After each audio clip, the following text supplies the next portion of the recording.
to Around the House, sponsored by Romac Lumber. I'm your host, Don Magruder, and you're listening to Real Country Radio, 790 AM WLBE in beautiful Leesburg, Florida. Once again, we'd like to welcome our viewers who are watching us today on LSTV, that's Lake Sumter Television, courtesy of Red Apples Media, on Bright House 498, Comcast 13, and CenturyLink number 83.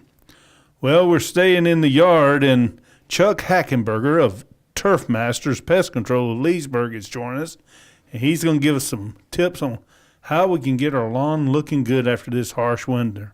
It's been a mess, and unfortunately, there's a lot of brown yards. Looks like someone sprayed Roundup all over the place, and so hopefully we can get our yards green again. So with that, I'd like to introduce Chuck Hackenberger. Welcome back, Chuck. How are you doing? I'm doing great today, Don. It's a pleasure to be here today. We're happy to have you because I guess we're all trying to figure out what we're going to do in our yards, and there's nobody. I'm going to say this out loud. I know of no one in the lawn business that I trust more or who knows more than Chuck Hackenberger of Turfmasters Pest Control. Chuck, why don't you take a few minutes and tell our viewers and listeners about you and about your company? Well, Turfmasters has been around since 1985. We specialize in lawn pest control, fertilization, and insecticide. And we also have the same program for your landscape, also around the house. Chuck, if someone heard anything on today's show that they'd like to talk about with you, what's a good way they can reach you? They can reach me at area code 352-406-2210. Thinking about this last winter and the freezes and the rain and everything else, what's going to be the lasting effect, or what's been the effects on most people's yards? Well, most of them, they have a lot of frost and freeze damage. It's not permanent. Come March and April, they're going to start to recover slowly. Okay. Is there something that you should do while it's in damaged, or it's frost and froze damage? What should and should you not do with your lawn? Well, you should still water it a little bit. If we get rain once a week, that's all it really needs. What we are applying now is potash, which is a root stimulator.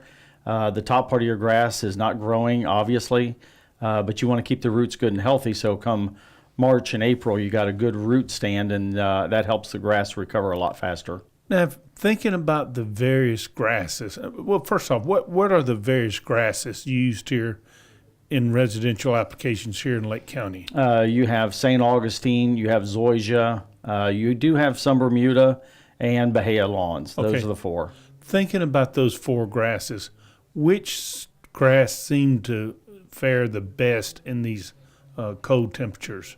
St. Augustine by far.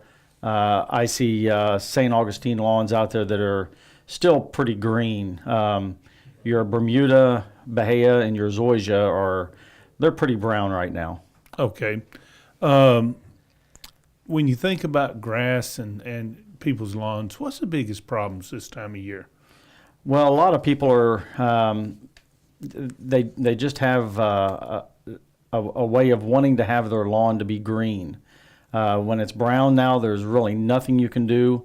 I have customers all the time that ask me, can you put on more fertilizer, to get it to pop? When you have freezes like this, there's really nothing you can do. You just have to, wait that time and let Mother Nature, warm itself back up and get these lawns green again. Okay. Think about the grasses that people have. What are your recommendations for someone that's sitting here with a lawn that's been frostburnt? What, if you were the homeowner, what would you do to get it bright and green by spring? Well, you just want to, most of your homeowners aren't going to be able to put on a potash, but that's one of the most important things, and watering it. Like I said, you don't need to water it a lot, but you do need to water it a little. If we don't get any rain, watering it once a week for 20 or 25 minutes, that's keeping the roots, moist and keeping them healthy.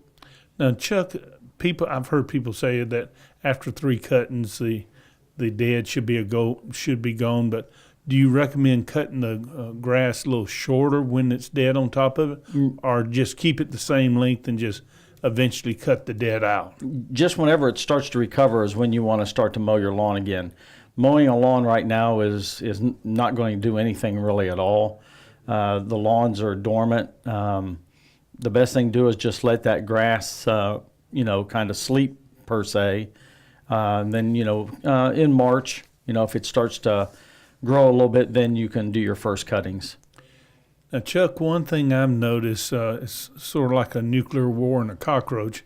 The winter was harsh on the grass, but those weeds, it looked like the cold weather may have stimulated the weeds for a lot of people. Tell me what's up. Why can't the freeze at least kill the weeds in the yard? Well, a lot of these weeds are what they call cool season or cold season weeds. We see them here in the wintertime. In the summertime, we really don't see a whole lot of them. But it has to be really, really cold, a really hard freeze, or a lot of frost to knock some of these weeds back. But a lot of them, they're just as nice and green, as healthy as can be, and they're very easy to see when you got a brown yard. Does that make it a better time to treat weeds when you have a frost yard so you can spot do them? You can see them a lot easier. That way you don't have to spray the whole entire lawn. You can spot treat, just little clumps or clusters of weeds if that's all you have. And you can be a lot more aggressive in the wintertime with herbicides. You don't have to worry about, burning the grass. Chuck, thinking about the weeds that are prevalent in the area during the winter, what are the prevalent winter weeds that seem to keep on going that will roll into spring? Your two main weeds are your dandelions or hawksbeard, and some dollarweed, a lot of clover. Clover right now is very easy to spot, and it's bright green. It's not slowing down. Okay, and what does the dandelion and hawksweed look like? The hawksbeard or dandelion are the same plant. It's got a very large, broad leaf, and then it has a little stem that has a little cluster of yellow flowers. Very easy to spot. Another issue around here, sage-grass. Did the winter help the sage-grass, or is that stuff don't die? It doesn't die. It's right now there's some areas that it's very easy to see. Some areas that got really hard frost or freeze. The sedge-grass is just as brown as everything else. Okay. All right, we're coming out of winter. We're going to be in spring. I'm sure other weeds are going to decide to join the party. What should homeowners be doing right now with all these weeds and such? Well, the one thing that we apply this time of the year, usually January and February, is a pre-emergent. And that's to help keep a lot of the seeds that have fallen through the wintertime from germinating. Keeping them from, literally taking over a yard. You might have a few here and there, but the pre-emergent will, help control a lot of those seeds. I'm going to ask a dumb question. I don't remember seeing pre-emergents on the shelves at big box stores and stuff. Is that something people can relatively buy? Usually not in your big box stores, not for lawns. You can get pre-emergents.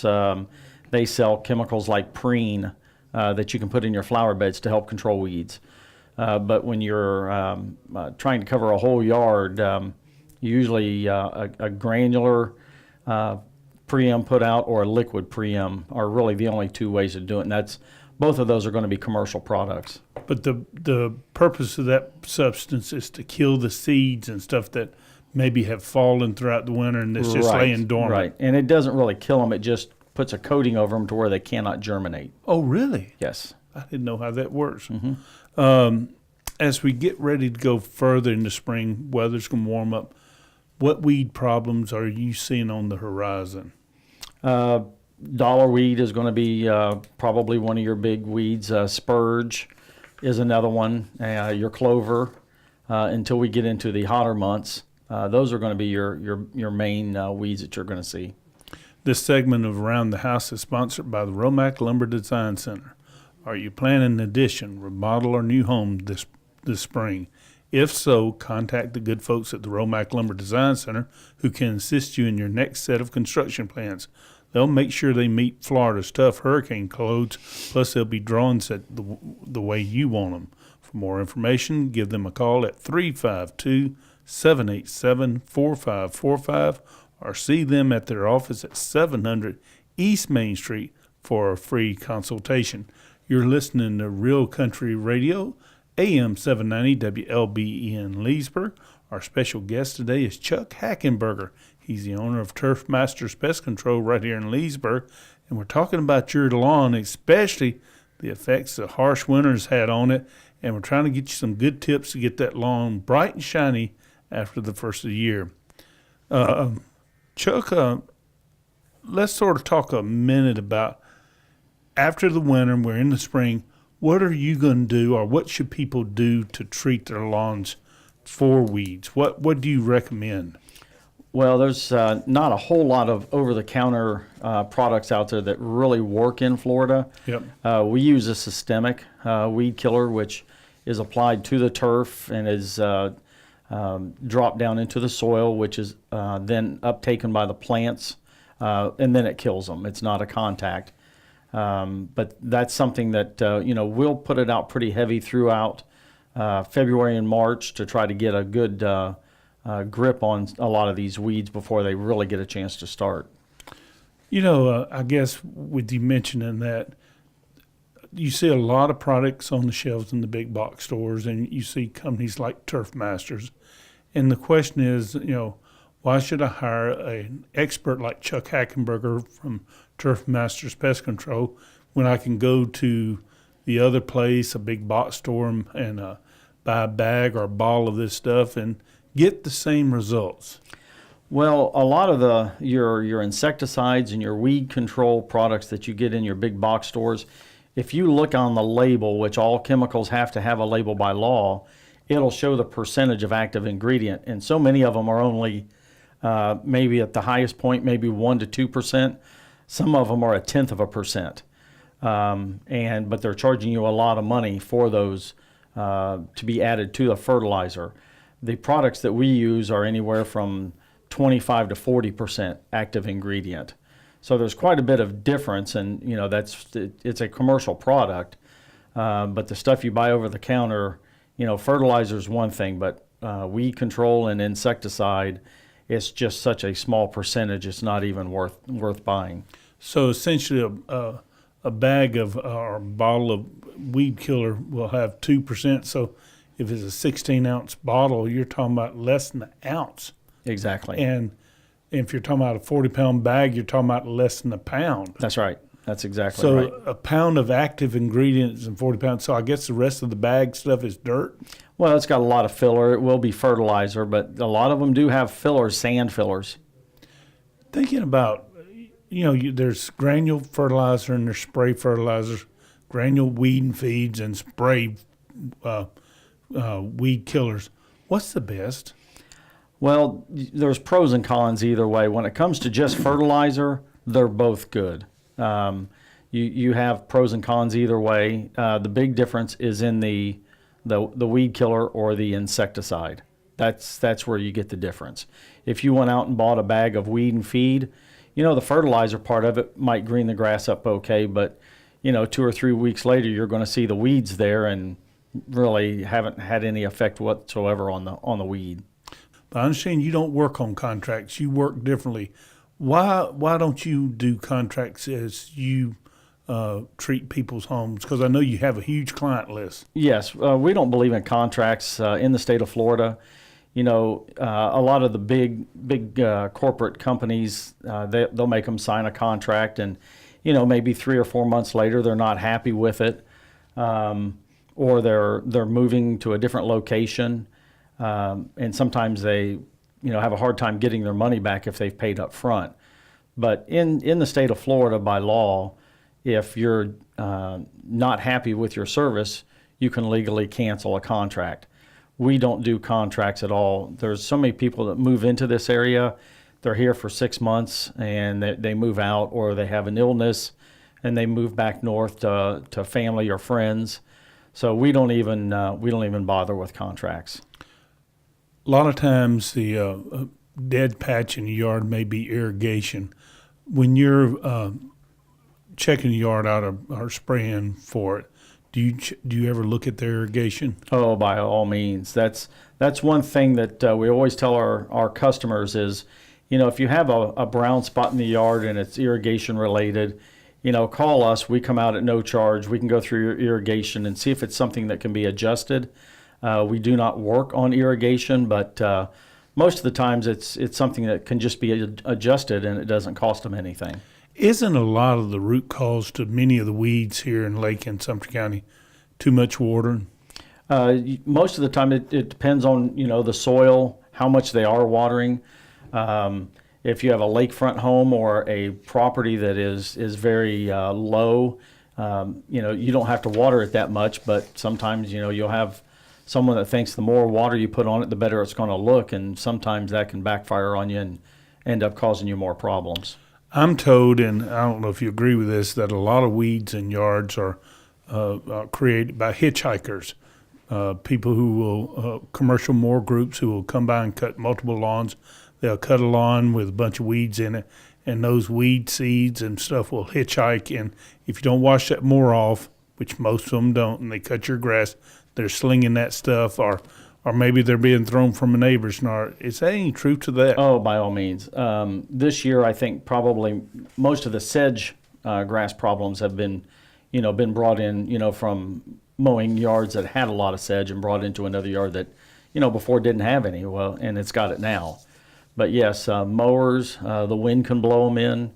But, a lot of these mowers, they just don't have time to rinse off their mowers between every lawn they go to. It'd take them forever. But yes, that is a big problem is bringing them in on mowers. You're listening to Real Country Radio, AM 790 WLBE, and our special guest today is Chuck Hackenberger. We're talking about how to get your lawn back in shape after winter, because many of them are brown. Chuck, now we've talked about weeds. Let's talk about the next thing. I guess is pest. Mm-hmm. How did all these lawn bugs and pests fare in the winter? Was the winter good for them or bad for them? Well, I hope it was bad for them. I hope it got cold enough to where it killed a lot of them off. I'm hoping it, come May and June when we start to see these problems, that it's not going to be a whole lot there. So frost and cold weather actually helps, in one sense, the grass. It helps the grass. Yeah, it helps control insects, kills the insects to where they won't be so strong this year. Chuck, what are the main pests that will damage your grass here in Lake and Sumter County? Chinch bugs, sod webworms, armyworms, mole crickets. Those are the main insects that you got to worry about. Can we just go through the list that you just gave me? What does a chinch bug look like, and what does it do? Chinch bugs are just little tiny. They're about the size of a pinhead, and they're black, and their wings form a white X right in the middle of them. And they are they're the ones that go after the St. Augustine grass. And they literally will suck all the juices out of the grass and kill the grass. So it must be millions of them in a yard. Oh, yes. Okay. Sod webworms. Sod webworms and armyworms, they will literally go out and chew the top part of the leaf blade of the grass off. It will look literally like someone went out and mowed just a small spot in the middle of your yard and didn't mow the rest of it. Very easy to control. If someone sees that in their yard, they can call us. We come out and spray it, and in no time they're eliminated. But they don't usually do any serious damage to your lawn. Now, chinch bugs are primarily the pest of St. Augustine, correct? Yes, St. Augustine. What about zoysia?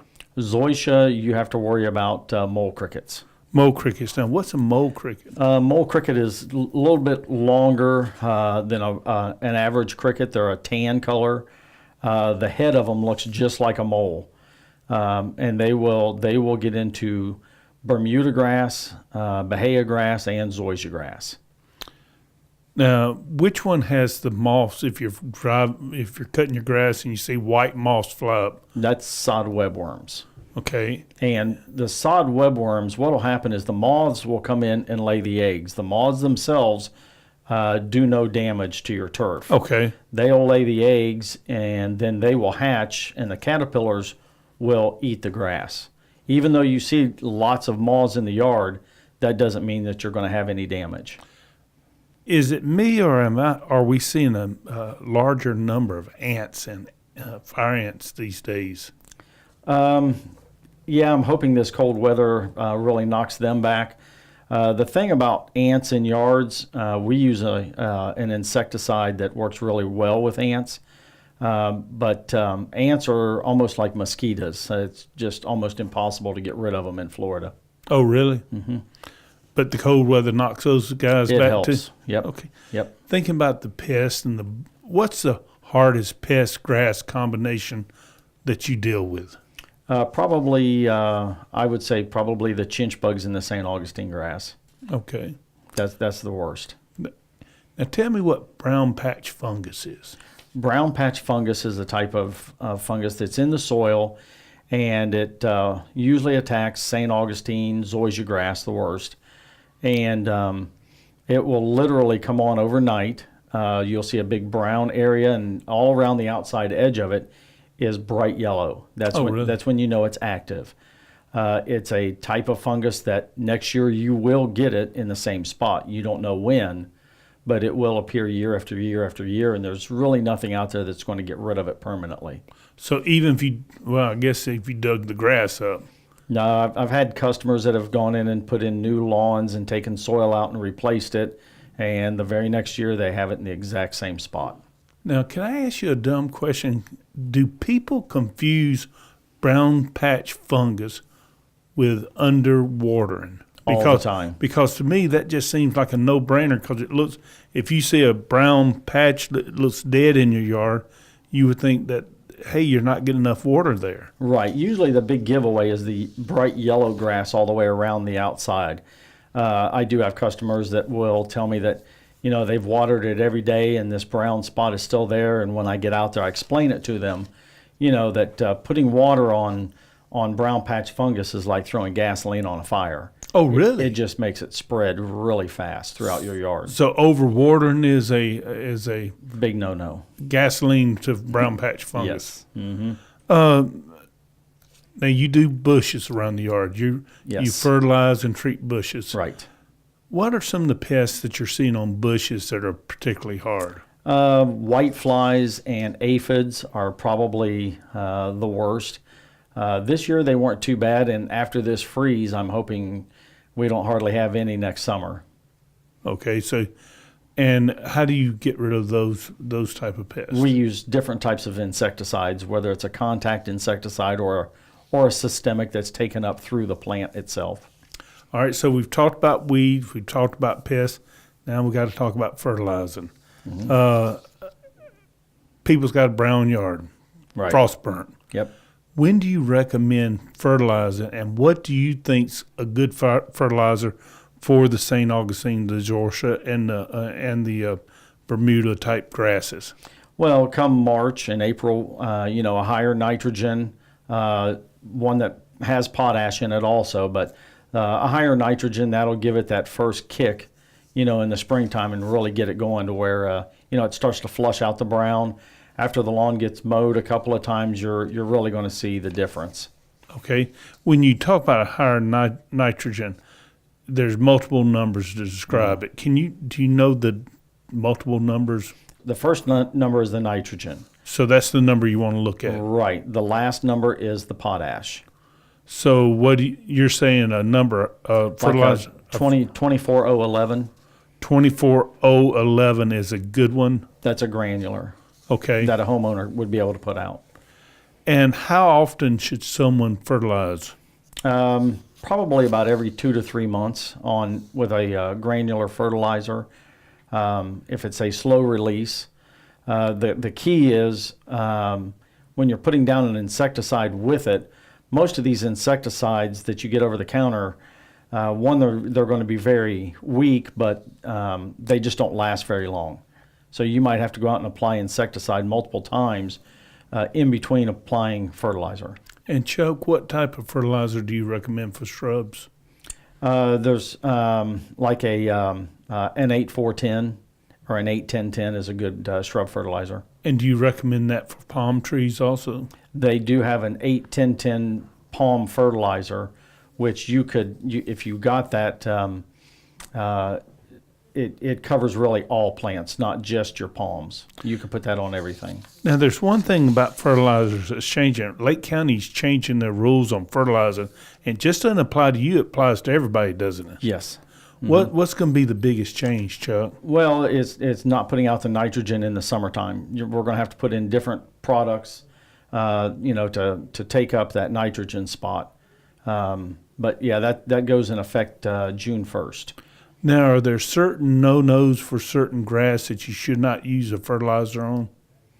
No, not really. You can use any of these fertilizers on any of those types of grass. All right. What do you think the biggest mistake most people are making when they're trying to treat their lawns throughout the year? Where are people failing in? Because it's so many, to me, it's just so many pitfalls in grass. One of the biggest problems we see throughout the year is where someone will go and get a weed and feed from one of the big box stores, which has atrazine in it. And you don't want to apply atrazine to St. Augustine lawns when it's above probably 85, 86 degrees. And Chuck Hackenberger, one more time, if someone wanted to get information about their lawn or ask you a question, what's a good number they can reach you at? 352-406-2210. Want to thank you for watching Around the House today, and be sure to tune in every Monday from noon until 1 p.m. for Around the House on Real Country AM 790 WLBE.